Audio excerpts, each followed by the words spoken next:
Home sickness എങ്ങനെ psychological strategies ഉപയോഗിച്ചുകൊണ്ട് ഇഫക്റ്റീവായിട്ട് manage ചെയ്യാം എന്നുള്ളതിനെ പറ്റിയാണ് ഈ വീഡിയോയിലൂടെ സംസാരിക്കുന്നത്. ഒരു സ്വഭാവം ഉണ്ടാകുന്നതിന് പ്രധാനമായിട്ടും 3 കാരണങ്ങളാണുള്ളത്. അതിനെ നമ്മൾ ബയോ സൈക്കോ സോഷ്യൽ എന്ന് പറയുന്ന ഒരു തിയററ്റിക്കൽ മോഡൽ ഉപയോഗിച്ചുകൊണ്ടാണ് എക്സ്പ്ലെയിൻ ചെയ്യുന്നത്. ഇതിൽ ബയോ എന്ന് പറയുന്നത് നമുക്കറിയാം, പ്രധാനമായിട്ടും നമ്മുടെ നെർവസ് സിസ്റ്റം, ഹോർമോണൽ വ്യതിയാനങ്ങൾ, നമ്മുടെ ജനിതകം, ഇതെല്ലാം കൂടി ചേർന്നിട്ടാണ് ബയോ എന്ന് പറയുന്ന എലിമെന്റ് വരുന്നത്.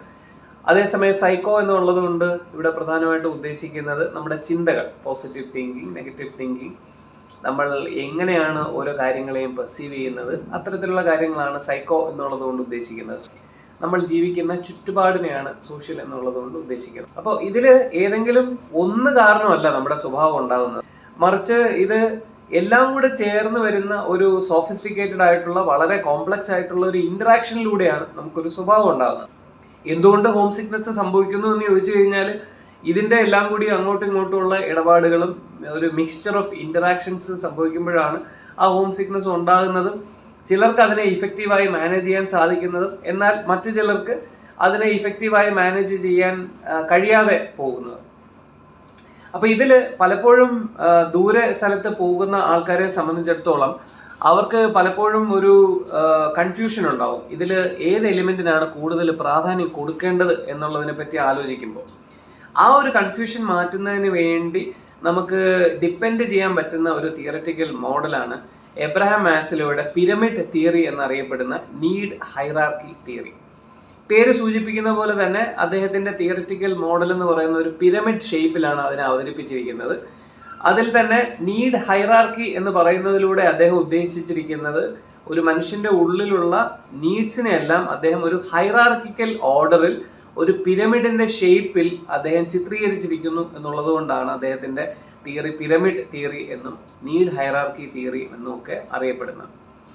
അദ്ദേഹം പറയുന്നത് ഒരു മനുഷ്യനെ സംബന്ധിച്ചിടത്തോളം മനുഷ്യന് ആവശ്യങ്ങൾ എന്ന് പറയുന്നത് അടിസ്ഥാനപരമായിട്ടുള്ള ആവശ്യവും അതുപോലെ തന്നെ അതിൻ്റെ മുകളിൽ അടുക്കി വെച്ചിരിക്കുന്ന ഹയർ ഓർഡറിലുള്ള ആവശ്യങ്ങളും ഉണ്ട് എന്നാണ്.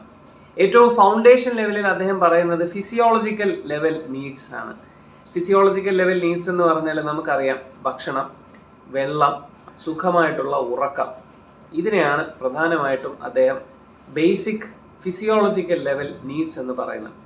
ഇനി നമ്മൾ ബയോളജിക്കൽ എലിമെന്റ് എന്ന് പറയുന്ന നമ്മുടെ ബയോ സൈക്കോ സോഷ്യൽ മോഡലിലേക്ക് വന്നു കഴിഞ്ഞാൽ ഈ കാര്യങ്ങളൊന്നും സാറ്റിസ്ഫൈ ചെയ്യാതെ ഇരുന്ന് കഴിഞ്ഞാൽ തീർച്ചയായിട്ടും നമ്മൾ ടോട്ടലി ഡിസ്റ്റർബ്ഡ് ആയി പോകും. ഉദാഹരണത്തിന് പുതിയൊരു ഹോസ്റ്റൽ ലൈഫിലേക്ക് പോകുന്ന ഒരാളിനെ സംബന്ധിച്ചിടത്തോളം, പ്രവാസിയായിട്ട് ആദ്യം മറ്റൊരു നാട്ടിലേക്ക് എത്തിപ്പെടുന്ന ഒരാളിനെ സംബന്ധിച്ചിടത്തോളം അവിടുത്തെ ഭക്ഷണ രീതികൾ, ഭക്ഷണം, ഇതൊക്കെ തന്നെ നാട്ടിൽ കിട്ടുന്ന അവസ്ഥയൊന്നും ആയിരിക്കില്ല. അപ്പൊ ഇവിടെ പലപ്പോഴും കുട്ടികളെ സംബന്ധിച്ചിടത്തോളം അവർക്ക് ഇതൊരു കൾച്ചറൽ ഷോക്ക് ആയിരിക്കും.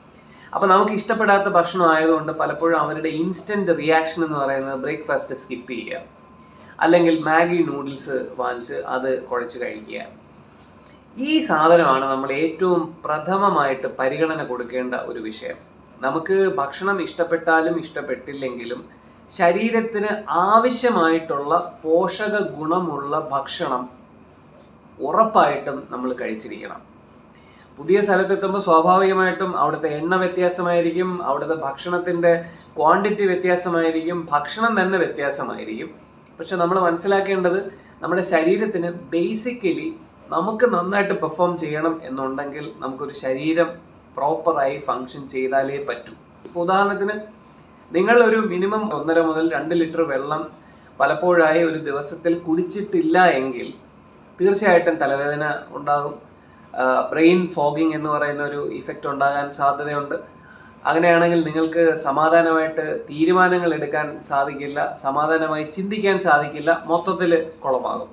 അപ്പോൾ ബേസിക് ലെവൽ നീഡ്സ് എന്ന് പറയുന്നത് ഇസ് വെരി ഇമ്പോർട്ടൻറ്റ്. അത് നമുക്ക് മീറ്റ് ചെയ്യാതെ നമുക്ക് ഒരിക്കലും തന്നെ അടുത്ത ലെവലിലേക്ക് പോകാൻ പറ്റില്ല. അപ്പോൾ ഭക്ഷണം ഇഷ്ടപ്പെട്ടില്ല എന്നതാണ് കാരണമെങ്കിൽ കുറേശ്ശെ ആയിട്ടുള്ള ആഹാരം കഴിക്കുക, കൂടുതൽ ഫ്രൂട്ട്സ് അതിനകത്ത് ഇൻക്ലൂഡ് ചെയ്യുക, ഒരുപക്ഷെ നട്ട്സും അതുപോലെയുള്ള മറ്റ് പോഷക ഗുണമുള്ള മറ്റ് ആഹാര സാധനങ്ങൾ കഴിക്കുക, ബനാന, ആപ്പിൾ, ഓറഞ്ച്, പൈനാപ്പിൾ, ഇങ്ങനെയുള്ള അവിടെ അവൈലബിൾ ആകുന്ന ഫ്രൂട്ട്സ് ഏതൊക്കെയാണെന്ന് വെച്ച് കഴിഞ്ഞാൽ അത് കൃത്യമായിട്ട് കഴിക്കുക.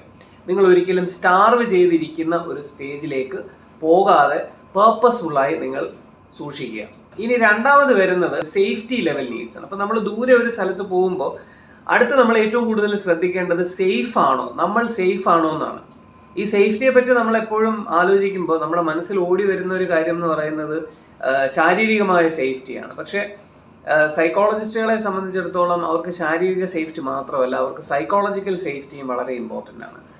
ഈ ശാരീരികമായ സേഫ്റ്റി ആണെങ്കിലും സൈക്കോളജിക്കൽ സേഫ്റ്റി ആണെങ്കിലും ഇത് നമുക്ക് ഉണ്ടാക്കിയെടുക്കണമെങ്കിൽ, ഇപ്പോൾ സ്വാഭാവികമായിട്ടും നിങ്ങൾ പഠന ആവശ്യത്തിനാണ് പുറത്തേക്ക് പോകുന്നതെങ്കിൽ തീർച്ചയായിട്ടും അവിടെ നിങ്ങളുടെ സേഫ്റ്റിക്ക് വേണ്ടിയിട്ട് അവിടെ ബിൽഡിങ്ങും അത് നല്ല ഉറപ്പുള്ള ബിൽഡിംഗ് ആയിരിക്കും, സെക്യൂരിറ്റീസ് ഉണ്ടാവും, ടീച്ചേഴ്സ് ഉണ്ടാവും, അങ്ങനെയുള്ള ഒരു എസ്റ്റാബ്ലിഷ്ഡ് ആയിട്ടുള്ള ഒരു സിസ്റ്റം തന്നെ അവിടെ ഉണ്ടാവും. പക്ഷേ നമ്മൾ പുതിയ ഒരു സാഹചര്യത്തിൽ എത്തുമ്പോൾ നമുക്ക് ഈ സേഫ്റ്റി നീഡ്സ് നമ്മുടെ ഉള്ളിൽ ഫീൽ ചെയ്യണം.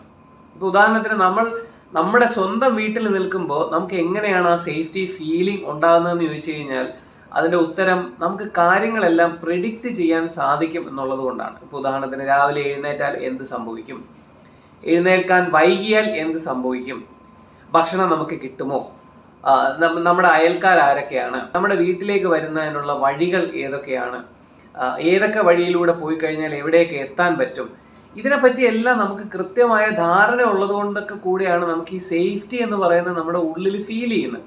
അപ്പോൾ സ്വാഭാവികമായിട്ടും നമ്മൾ പുതിയ ഒരു സ്ഥലത്ത് എത്തിപ്പെടുമ്പോൾ നമുക്ക് സേഫ്റ്റി ഫീലിംഗ് തീർച്ചയായിട്ടും ഉണ്ടാകത്തില്ല. ആ സിസ്റ്റത്തിനകത്ത് നമ്മൾ സേഫ് ആണ് എന്ന് നമ്മൾ അസ്യൂം ചെയ്തായിരിക്കും മുമ്പോട്ട് പോകുന്നത്. അപ്പോൾ ഈ അസംഷനിൽ നിന്നും നമുക്ക് ഇന്റേണലി അതിനെ സേഫ്റ്റി ഡൈജസ്റ്റ് ചെയ്യണമെങ്കിൽ നമുക്ക് കിട്ടുന്ന സമയം ഉപയോഗിച്ചുകൊണ്ട് നമ്മുടെ പരിസരം മുഴുവനും എക്സ്പ്ലോർ ചെയ്യാനുള്ള ഒരു മനോഭാവം നമ്മൾ ഉണ്ടാക്കിയെടുക്കണം. ഉദാഹരണത്തിന് നമ്മൾ അവിടെ ഒന്നുകിൽ നടന്ന് ആ സ്ഥലങ്ങൾ മുഴുവനും കാണുക. ഇപ്പം നിങ്ങൾ ഹോസ്റ്റലിലാണ് ജീവിക്കുന്നതെങ്കിൽ ആ ഹോസ്റ്റലിൽ എവിടെയൊക്കെ എന്തൊക്കെയാണ് ഉള്ളത് എന്ന് പതിയെ എക്സ്പ്ലോർ ചെയ്യുക. നിങ്ങളുടെ മുറിയിൽ നിന്നും പുറത്തിറങ്ങിയാൽ ഇടത്തോട്ട് പോയാൽ വലത്തോട്ട് പോയാൽ എവിടെയാണ് ബാത്റൂം ഉള്ളത്, ഭക്ഷണം കിട്ടുന്നത് എവിടെയാണ്, ഹോസ്റ്റലിലേക്ക് എത്താനുള്ള വഴികൾ ഏതൊക്കെയാണ്, അവിടെ എന്തൊക്കെയാണോ ഉള്ളത്, അവിടെ പട്ടിശല്യം ഉണ്ടോ, ഏതൊക്കെ സമയത്താണ് അവിടെ സേഫ് ആയിട്ട് വരുന്നത്, ഏതൊക്കെ സമയത്ത് അവിടെ സേഫ് അല്ല, അങ്ങനെയുള്ള കാര്യങ്ങൾ നിങ്ങൾ മാക്സിമം നിങ്ങൾ എക്സ്പ്ലോർ ചെയ്യുക. എന്നാണോ നിങ്ങൾക്ക് പുതിയ അന്തരീക്ഷത്തെ പരിചിതമാകുന്ന ഒരു സമയം എപ്പോഴാണോ അന്നായിരിക്കും യഥാർത്ഥത്തിൽ നിങ്ങൾക്ക് ഈ സേഫ്റ്റി ഫീലിംഗ് എന്ന് പറയുന്നത് വരുന്നത്. അതിന് ഇപ്പോൾ ഉദാഹരണത്തിന് നിങ്ങൾ ആഹാരം കഴിക്കാൻ പോകുന്ന സ്ഥലത്ത് ആഹാരം വിളമ്പി തരുന്ന ആളിനെ പരിചയപ്പെടുക, അയാളുടെ ബിഹേവിയർ റിയാക്ഷൻസ് നിങ്ങൾക്ക് പ്രെഡിക്റ്റ് ചെയ്യാൻ സാധിക്കുക. നിങ്ങൾ ആഹാരം കൂടുതൽ ചോദിച്ചു കഴിഞ്ഞാൽ അയാൾ ഷൗട്ട് ചെയ്യുമോ അതോ അയാൾ സന്തോഷത്തോടുകൂടി നിങ്ങൾക്ക് തരുമോ, ഇതെല്ലാം നമുക്ക് എക്സ്പീരിയൻസ് ചെയ്യുമ്പോൾ മാത്രം, അതായത് നമ്മൾ നിൽക്കുന്ന ചുറ്റുപാടിൽ നമ്മൾ ഇടപെടുന്നത് എന്തൊക്കെയായിട്ടാണ്, അത് മനുഷ്യരാകാം, ബിൽഡിംഗ് ആകാം, അത് ആനിമൽസ് ആകാം, എന്ത് തന്നെയാണെങ്കിലും അവരുടെ സ്വഭാവം നമുക്ക് പ്രെഡിക്റ്റ് ചെയ്യാൻ സാധിക്കുമ്പോഴാണ് യഥാർത്ഥത്തിൽ ഈ പറയുന്ന ഒരു സേഫ്റ്റി എന്ന് പറയുന്നത് നമ്മുടെ ഉള്ളിൽ വരുന്നത്. അപ്പോൾ പ്രധാനമായിട്ടും നിങ്ങൾ ആലോചിക്കേണ്ടത് നിങ്ങളുടെ ഏറ്റവും പ്രഥമമായ പരിഗണന എന്ന് പറയുന്നത് ഫുഡും വെള്ളവും അതുപോലെ തന്നെ ഉറക്കവും. ഇതിന് ഒരു കോംപ്രമൈസും വരുത്തരുത്. ഇത് കഴിഞ്ഞാൽ നിങ്ങൾ ചെയ്യേണ്ടതാണ് ഈ പറയുന്ന സേഫ്റ്റി നീഡ്സ് ക്രിയേറ്റ് ചെയ്യുന്നതിന് വേണ്ടിയിട്ട് നിങ്ങളുടെ പരിസരം മുഴുവനും എക്സ്പ്ലോർ ചെയ്യുക. ഏത് പാതിരാത്രി നിങ്ങൾക്ക് ഇറങ്ങിയാലും എവിടെ പോകണം, എങ്ങനെ പോകണം, എത്ര സമയം എടുക്കും, ഇതൊക്കെ നിങ്ങൾക്ക് മെന്റലി വളരെ ക്ലിയർ ആകുന്ന ഒരു സ്റ്റേജ് വരും. അത് വരുത്തുന്നതിന് വേണ്ടിയിട്ടുള്ള ശ്രമങ്ങൾ നിങ്ങൾ ചെയ്യുക. ഇനി എബ്രഹാം മാസ്ലോയുടെ അടുത്ത മോഡലിൽ വരുന്നതെന്ന് പറയുന്നത് സോഷ്യൽ നീഡ്സ് ആണ്. ഈ സോഷ്യൽ നീഡ്സ് എന്ന് പറയുന്നത് നമുക്കറിയാം, ഇവിടെയാണ് നമ്മൾ പലപ്പോഴും ബന്ധങ്ങൾ സ്ഥാപിക്കുന്നതിന് പ്രാധാന്യം കൊടുക്കുന്നത്. അതായത് പുതിയ സ്ഥലത്ത് പോകുമ്പോൾ, ഇപ്പോൾ കേരളത്തിന് വെളിയിലാണെങ്കിൽ അവിടെ മലയാളികൾ ആരെങ്കിലും ഉണ്ടെങ്കിൽ അവരെ പരിചയപ്പെടുക, അവരുമായി ഒരു ബന്ധം സ്ഥാപിക്കുക. പ്രവാസി മലയാളികളാണെങ്കിൽ അവിടെയുള്ള ക്ലബ്ബുകളിൽ, മലയാളി ക്ലബ്ബുകളിൽ നിങ്ങൾ അസോസിയേഷനുകളിൽ മെമ്പർഷിപ്പ് എടുക്കുക, അവരുമായിട്ട് കണക്ട് ചെയ്യുക. ഫിസിയോളജിക്കൽ ലെവൽ നീഡ്സും സേഫ്റ്റി നീഡ്സും നിങ്ങൾ മീറ്റ് ചെയ്യാതെ അസോസിയേഷനിലും ക്ലബ്ബുകളിലും പോയി മെമ്പർഷിപ്പ് എടുത്തു എന്നുള്ളത് കൊണ്ട് ഒരു കാര്യമില്ല. അതുകൊണ്ട് തീർച്ചയായിട്ടും ബേസിക് ലെവൽ നീഡ്സ് സാറ്റിസ്ഫൈ ചെയ്തിട്ട് മാത്രമേ മേളിലോട്ടുള്ള നീഡ്സിൽ നിങ്ങൾ ഫോക്കസ് ചെയ്യാവൂ. ഈ സോഷ്യൽ നീഡ്സ് മീറ്റ് ചെയ്യുന്നതിന്റെ കൂട്ടത്തിൽ തന്നെ നമ്മുടെ സൈക്കോളജിക്കൽ സേഫ്റ്റിയും കൂടി അതനുസരിച്ച് കൂടിക്കൊണ്ടേയിരിക്കും. ഇപ്പൊ ഇത്രയും ആകുമ്പോൾ തന്നെ നമ്മുടെ ബയോ സൈക്കോ സോഷ്യൽ മോഡലിന്റെ ഏകദേശം മുഴുവനും നമ്മൾ കവർ ചെയ്ത് കഴിയും. ഇനി നമ്മുടെ തിങ്കിങ് എലിമെന്റ് വരുമ്പോൾ ഈ സാധാരണഗതിയിൽ ഒരു ഹോം സിക്നസ് ഒക്കെ നമുക്ക് അതിന്റെ ഹോം സിക്നസിന്റെ കാറ്റടിച്ചു തുടങ്ങുന്നത് ഏകദേശം ഒരു 7 മുതൽ 10 ദിവസമൊക്കെ വരുമ്പോഴാണ് ഹോം സിക്നസ് ഫീൽ ചെയ്ത് തുടങ്ങുന്നത്. ഇത് എന്ന് അവസാനിക്കും എന്ന് ചോദിച്ചു കഴിഞ്ഞാൽ ശരിക്കും പറഞ്ഞാൽ ഹോം സിക്നെസ് അവസാനിക്കത്തില്ല.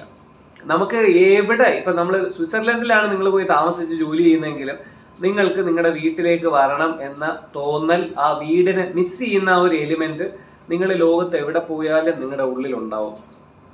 അപ്പൊ ഈ തിങ്കിങ് എലിമെന്റ് വരുമ്പോൾ അവിടെ സൈക്കോളജി മാത്രമല്ല, അവിടെ നമുക്ക് കുറച്ച് ഫിലോസഫിക്കൽ ആയിട്ടുള്ള ടിപ്സ് കൂടി അതിനകത്ത് ഇൻക്ലൂഡ് ചെയ്യാൻ സാധിക്കും. ബേസിക്കലി നമ്മുടെ ഓരോ മനുഷ്യന്റെയും ജീവിതത്തിന് ഒരു പർപ്പസ് ഉണ്ട് എന്നൊക്കെയാണ് ഫിലോസഫിക്കലി തിങ്ക് ചെയ്യുമ്പോൾ പറയുന്നത്. ഞാൻ ആരാണ്, ഞാൻ എന്തിനാണ് ജനിച്ചത്, എന്തിനാണ് ജീവിക്കുന്നത്, എൻ്റെ ലക്ഷ്യം എന്താണ്, അതുപോലെ തന്നെ എനിക്ക് എന്തെല്ലാം ഈ ലോകത്തിന് സംഭാവനയായിട്ട് കൊടുക്കാൻ സാധിക്കും, അങ്ങനെയുള്ള കാര്യങ്ങളാണ് ഈ പർപ്പസ് ഡ്രിവൺ തിങ്കിങ്ങിനകത്ത് വരുന്നത്.